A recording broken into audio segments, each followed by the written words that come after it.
Good day, I'm Stephen McHugh, and this is your JIS news for Wednesday, July 26. Two pieces of legislation will be tabled in Parliament shortly to support and govern the operation of international companies in the country. They are the International Corporate Services Providers Act 2017 and the International Business Companies Act. Minister without portfolio in the Ministry of Economic Growth and Job Creation, Darrell Vaz, says they will establish a regulatory regime for the licensing and conduct of international corporate and trust service providers.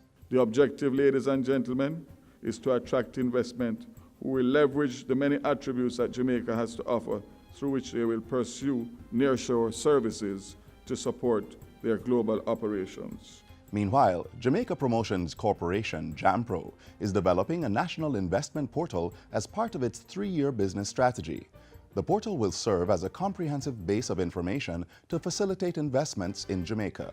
To date, JAMPRO has issued a request for interest for capable firms to develop a web-based portal that will provide an interface for prospective and existing investors in Jamaica.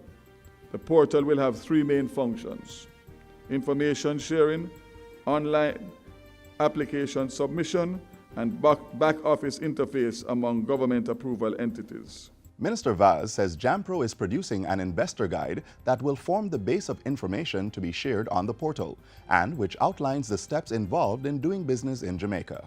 It is anticipated that this project will complement the national investment policy and will help to better streamline business approvals and increase government's transparency and accountability. The Minister of Economic Growth and Job Creation was addressing yesterday's Growth Forum during the Jamaica 55 Diaspora Conference.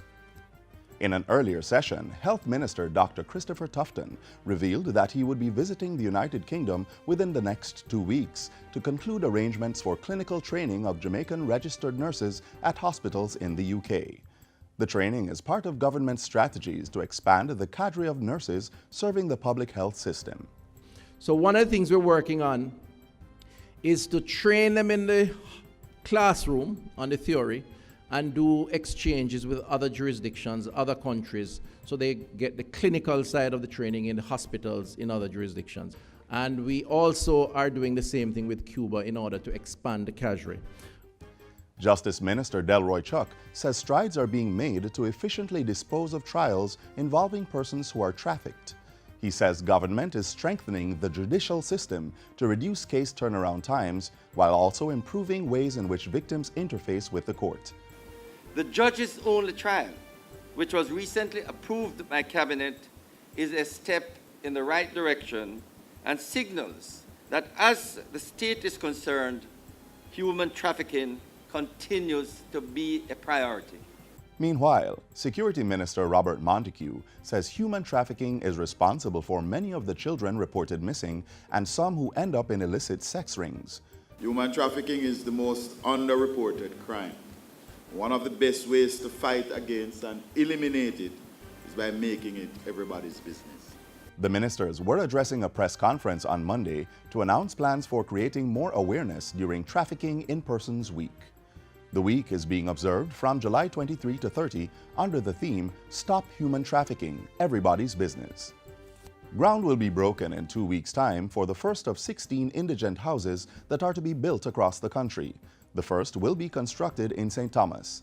Local Government Minister Desmond McKenzie says $90 million has been set aside to cover the building expenses for these dwellings. And hopefully between now and the end of the next financial year, we would have been able to build up to 50 indigent houses across the country, outside of the repairs that will be undertaken to indigent housing across the country. He says the construction of indigent housing is part of plans to improve social protection for the vulnerable. Other measures include an all-island street people survey. And finally, a beautification program is being implemented for the Emancipation and Independence period to ensure cleaner streets for the holidays. Executive Director of the National Solid Waste Management Authority, Audley Gordon, says the program will be conducted over the next 2 weeks.